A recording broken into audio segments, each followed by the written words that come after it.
This is Mary Peters, and this is my Lab 5 report on the motion of falling objects. The main objective of this lab was to capture a video of an object falling rapidly from rest and an object falling slowly from rest. Construct two computational models for each, one that only includes the effect of gravity and one that includes the effects of gravity and drag. Then compare the models to the observations.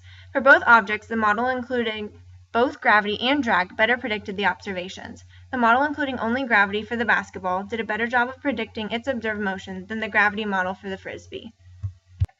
For my object that drops rapidly, I chose a basketball. The object is observed beginning with when the object is released and ending just before it hits the ground. I took the center of the ball as the average position. Its position is represented by the red diamonds. The time between frames was 0.033 seconds, and the total time of the video clip was 0.633 seconds. I used the calibration stick to set the diameter of the ball at 0.254 meters, which is the standard diameter of a basketball. This served as the length scale for the whole video. I set the origin of the axis at the center of the ball before it's released. I oriented the axes so that this axis is positive x and this is positive y, yielding the ball moving in the negative y direction. For my object that drops slowly, I chose a frisbee because it is light and has a large surface area. Once again, the object is observed beginning with when the object is released and ending just before it hits the ground. I took the center of the frisbee as the average position. The time between frames was 0.033 seconds, and the total time of the video clip was 0.702 seconds. I used the calibration stick to set the diameter of the frisbee at 0.254 meters. I set the origin of the axis at the center of the frisbee before it was released, and therefore the frisbee moves in the negative y direction. The initial conditions of the basketball was that the mass was 0.595 kilograms. It starts off at rest, the initial velocity is 0, and the time is 0. The time step is the time of one frame on the video, and the ball's position was found by looking at the tracker. The formula used to predict the velocity is a manipulation of the momentum principle. The formula used to predict the position is a manipulation of the fundamental principle that average velocity equals change in position over change in time.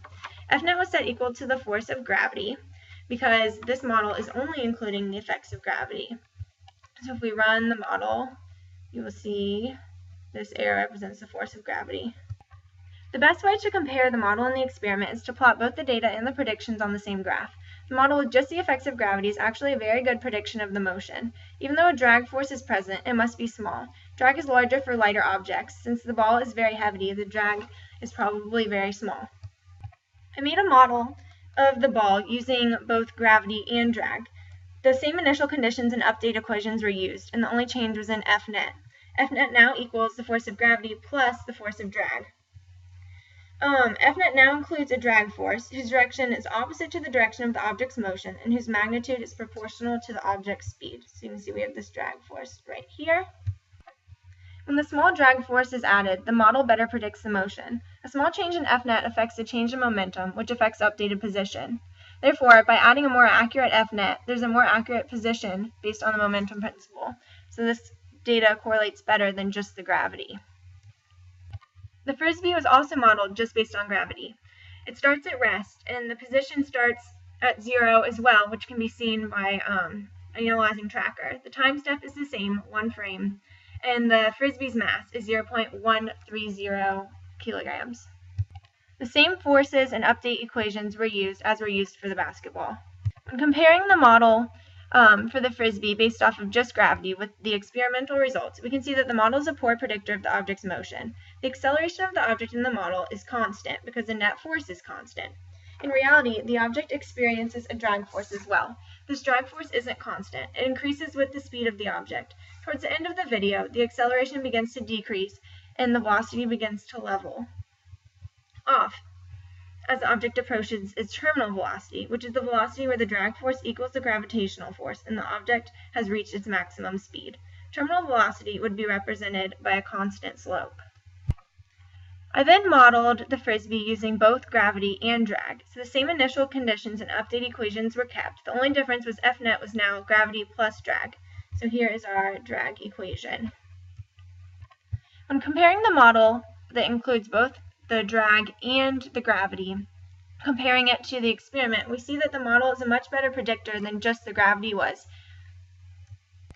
The what does it mean question that was proposed was, For the object that drops slowly, examine the velocity versus time predicted by your models with and without drag. Which models predict a terminal velocity? So I graphed the velocity versus time for both of the models, and the model that includes both gravity and drag predicts a terminal velocity, but it would be at a much greater time. Towards the end of the video, the velocity begins to level off, represented by an increase in this negative slope. The what-if question was, for the object that drops slowly, use your model with and without drag to examine velocity versus time when the object has an initial downward velocity. Does the object reach a terminal velocity? If so, compare it to the case with an initial velocity of 0. So I went into my code and I changed the initial velocity to be negative 10 meters per second in the y direction, and then I had it input a velocity time graph. And the object doesn't reach a terminal velocity because the object isn't in free fall for long enough. If it would reach a terminal velocity, it would have a horizontal line. Therefore, we can't compare the terminal velocity.